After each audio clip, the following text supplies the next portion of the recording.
First and foremost, I think this is Manda most for what has been described by Honorable Manzo is something quite gruesome. And I think it is only fair that at this point in time,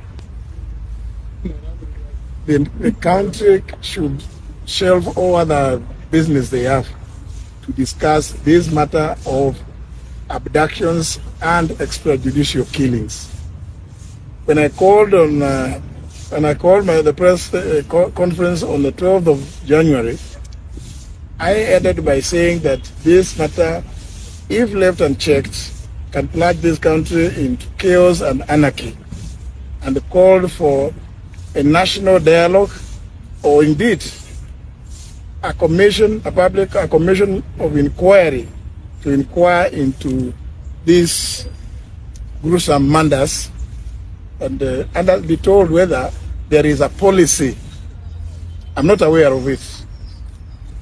I sit in government. I'm not aware of any policy that supports abductions and extrajudicial killings.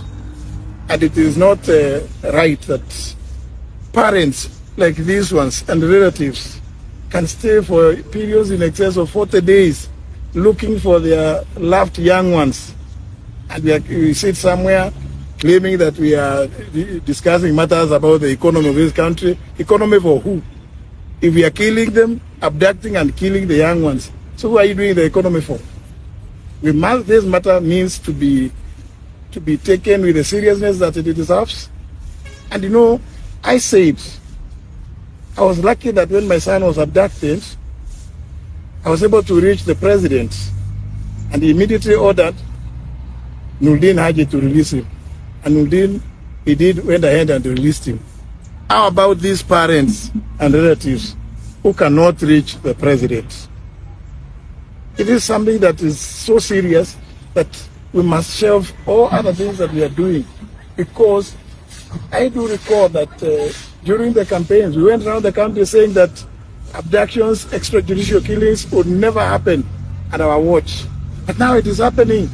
It has been happening, and we are trying to normalize it as we are here mourning and grieving about these four who have gone missing. We are also aware that 2 young men were killed in Nakuru.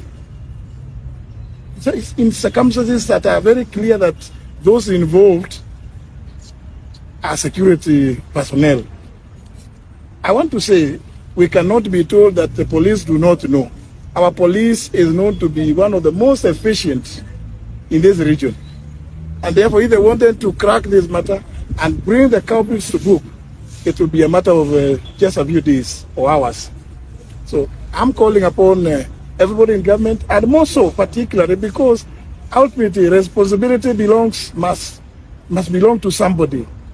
We say the buck must stop somewhere. In this case, the president is the president of the Republic of Kenya, head of government, and commander-in-chief of all defense forces. Therefore, Mr. President, I'm calling upon you now to order an end to these abductions, which you promised, killings, extrajudicial killings, and an open inquiry to examine, inquire into how these things have been happening. We cannot make it normal. We know that these are very young lives that have been taken away. What do you think the parents of these young ones are feeling? Everybody must put themselves in the shoes of these parents and relatives who have been agonizing. Did they enjoy Christmas? They could not, when everybody else was enjoying their Christmas. Surely, this must be something that we must take to the next level, where we must involve in a commission of inquiry, which must include people from all sectors. The law society should come up, be part of that commission of inquiry, religious groups, and the civil society groups like Amnesty International and others, Kenya Human Rights Commission. All of them, they should be involved in that commission, because we want the truth, and to put an end to this, we cannot take it as business as usual anymore, because I can just put myself in the hearts and the minds of these parents. You've seen one of the fathers here.